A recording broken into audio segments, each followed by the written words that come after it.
welcome to this week's episode of Testify. I'm Christine, your host, and it is my privilege to speak to a child of God every week to hear what He's been doing in their lives. So this week, we have Cerrylyn Dudley from the ACDP. Welcome, Cerrylyn. Oh, it's lovely to be here. Thank you. Great to have you. So, Cerrylyn, let's start with your childhood. Tell us more about that. Okay. I was born in 1953 in a little colonial city called Bulawayo, and traumatic sort of childhood because we had an alcoholic father and he was pretty violent at the time, and so we kind of, at some point, we ran away. And so we had a working mom, and fortunately we had a granny and a grandpa who were there for us. Otherwise we had probably a pretty normal childhood. I remember as I was growing up, I was quite serious about school and hockey and anything I needed to do, especially since my mom was athletic and she seemed to have 3 kids with 2 left feet. I felt sorry for her, so my hockey became important. And of course I couldn't wait, feeling a little constrained in this small town. I kind of knew there were cities out there in the rest of the world and I wanted to go and explore. So I was focused on doing the things I needed to do. I did a lot of modeling and other things while I was growing up, anything to earn a bit of money. Went to college in Johannesburg. Somebody had decided that he wanted me to promote his beauty products. And so I went to study cosmetology and beauty culture, and it was just such a wrong fit for me. But anyway, it was interesting. And I did use that information in my studios and businesses that I actually started after that. Okay. So it was busy, and it was full of entrepreneurial thinking and also contemplating a wider world. And so Bulawayo, that there was more than Bulawayo. Yeah, in Rhodesia, just context for our viewers. Yeah. The old Rhodesia. Absolutely. Yeah. And I do remember once an election coming up and my mom saying to my stepdad, "But Joe, this is Africa. Africans belong in Africa." It was, and I remember that just staying, and she's really one of the most colonial type colonials there. So, but that statement stuck in my head. So when I went overseas, it was really important for me just to look back on my birthplace and kind of put it into context, into this greater context. And I suppose that was the beginning of my thinking about things, thinking about what I was thinking. Okay. You're jumping ahead now to a lot of things that I'm interested in. So the way the Lord transformed you. But let's just get back to some of your insecurities. I read in your biography that you said growing up you didn't show anyone your true self. Where do you think this fear came from? I think it was just in observing the drama going on in my home, and also I kind of, the way I put it into perspective was that when you had an opinion, it was dangerous. Okay. And I sort of thought, why can't my brother and sister or my granny or my mother just keep quiet? Because things will be a lot easier. And I was quiet, or I hid under the bed, and things went easier for me, but it didn't for them. So there was that sense that couldn't they see that expressing their opinion or being who they were. I was thinking of Trevor Noah now. He said the other day, somebody asked him, what was the best advice you ever got and what was the worst advice you ever got? And he said, the worst advice I ever got was be yourself. So he said, I think a better way of putting that is know when to be yourself. And I think that was just something that was natural to my working things out and my understanding. So it was like a defense mechanism. Yeah, protection. You protected yourself by hiding your true identity. You had to be whatever they wanted you to be in order to be safe. I was a good chameleon. Yeah. Good chameleon. So essentially that's very sad and tragic, but you did learn a lot that probably helped you later on through the skill. Well, it was a survival technique. Yes. And then it's something at a certain stage, particularly after accepting Jesus into my life and sort of understanding a kind of different way of looking at things. It was something that I had to stop protecting myself using my own defenses. So those defenses I put in place were crucial to survival. But at the same time, they have to come down at some stage. And that was a lot to do with knowing the Lord and putting down those man-made survival techniques and just trusting Him.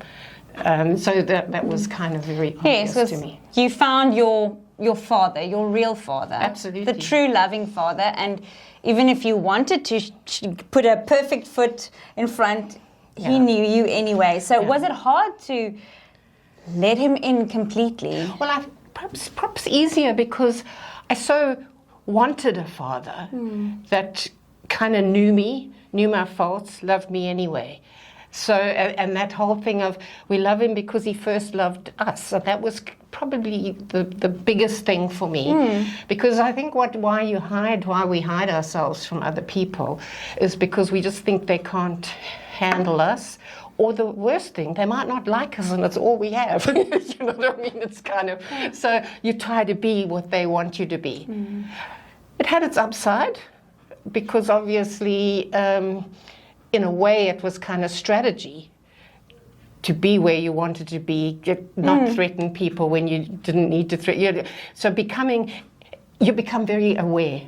Self-aware. Yeah, so it can be self-conscious, which is a problem, but then if you can move that into a self-awareness, it's usually empowering because a lot of people are behaving constantly with an awareness of what other people are doing, where the mistakes are, where they're not, but not aware of their own failings or inability to read the room, as you would say, and know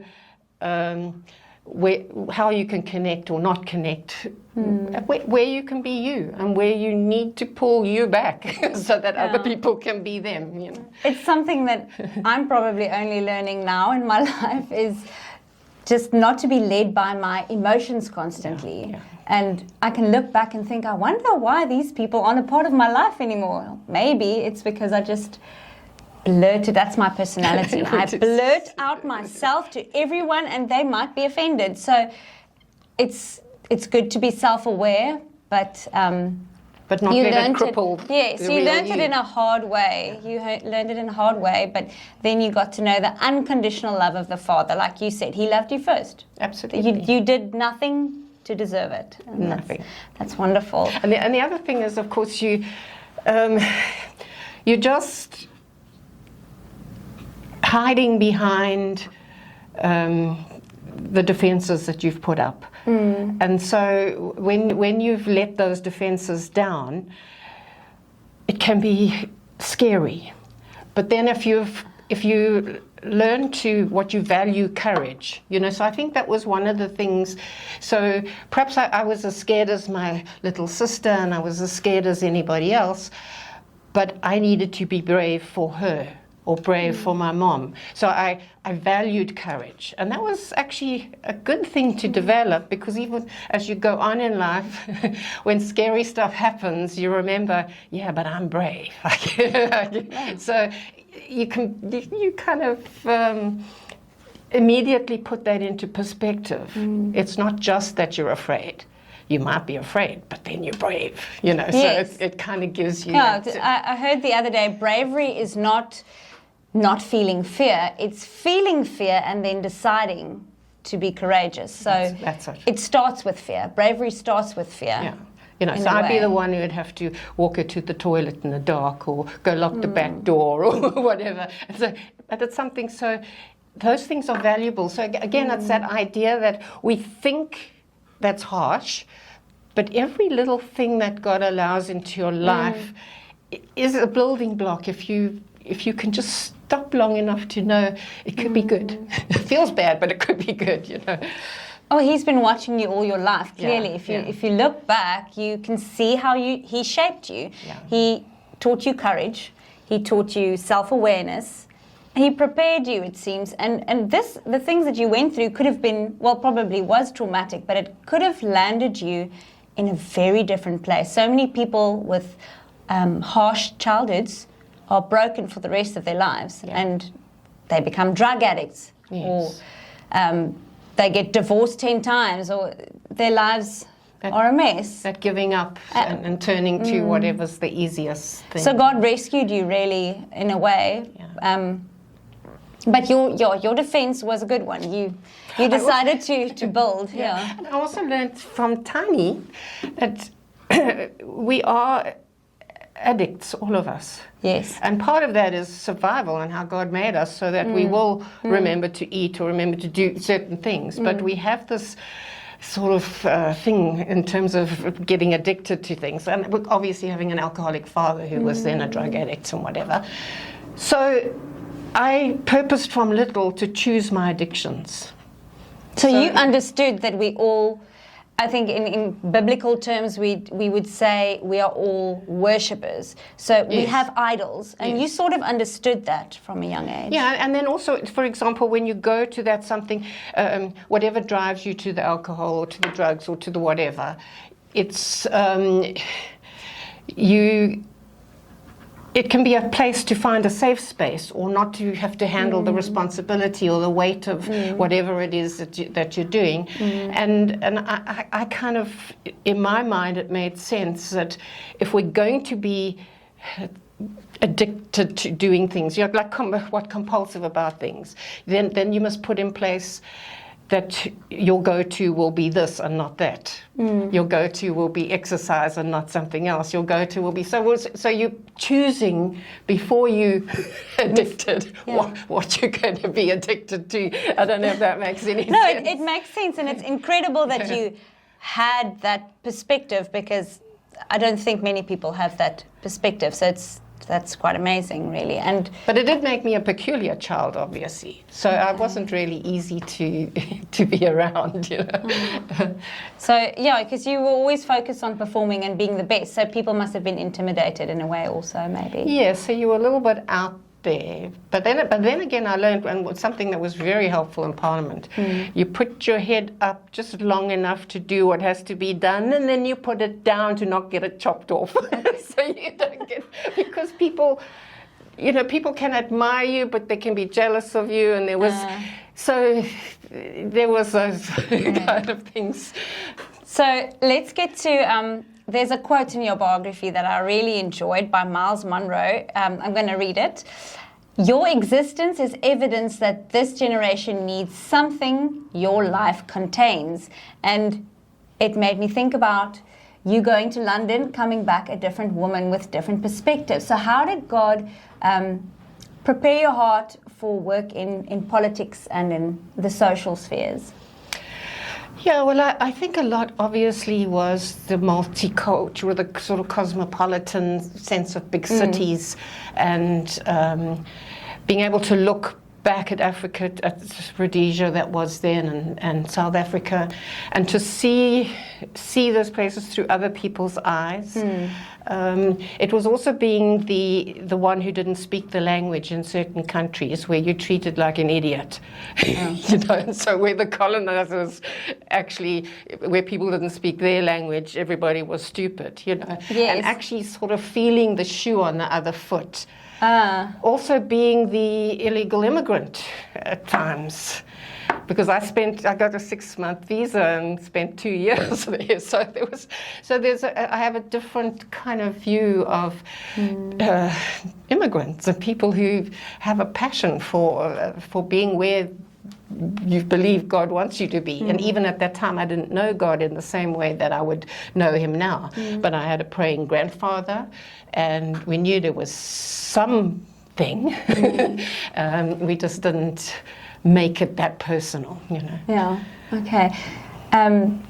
It's interesting, and you also, you came back looking at race very differently. Oh, yeah. And suddenly it was the colonial place that I'd left was so obviously that. And the way people spoke which made me even more difficult, because even if I kept quiet, that silence was often louder. And then I had to remind myself that then I was being what other people were being. I was kind of judging that behavior. And I had to be careful not to look down on other people or think they were less because they had that mindset or that view. So constantly, from little, I was watching. You were watching. Just yeah. Okay, it's just that self-awareness again. It's amazing, really. How would you encourage our viewers with your story? Well, first of all, of course, that know when to be yourself, but know that yourself is enough. It's what God actually decided the world needed. And so there is a time and a place to be exactly who you are. And then there's a time and a place to step back so that others can be who they are. And also that we're a work in progress. So we won't get it right all the time. And if we get a sense that other people don't feel that we've got it right, it's not the end of the world, because we possibly haven't. You know, so keeping that open mind about, this is how I feel now, but understand you feel differently, and I'm going to think about that. I'm going to look at that. Not being afraid. And I think the way I expressed that later on in my journey with God is that I serve a big God, not a little God who's scared of things. And even I had a very volatile young husband. He was 2 years younger than me, and he'd panic about things, and I would hear this little voice in my ear saying, your job is to not panic. So when other people are becoming hysterical, somebody doesn't have to. God's not panicking. He knew this, so that's that kind of sense of a big God who doesn't panic, and he knows all of the iffy places in all of us, and that carried me through Parliament a lot, in terms of just my job was to not panic. So when everybody else was getting hysterical about things, I'm looking at, oh my God, why did you let that happen? And there's got to be some reason, or something that we were supposed to be seeing or doing, or so every thing that other people would maybe take as a negative, I think it's definitely got to be a positive somewhere. We just got to see it through his eyes. So it was. So that's what. It was something he was building in me before I even knew him firsthand. He taught you with your father, your alcoholic father. He taught you these skills, not to panic, just to assess the situation and be calm. And I think what you also saying, what popped up, Proverbs, don't know which proverb, even a fool seems wise when he's quiet. So absolutely, I learned that one very well.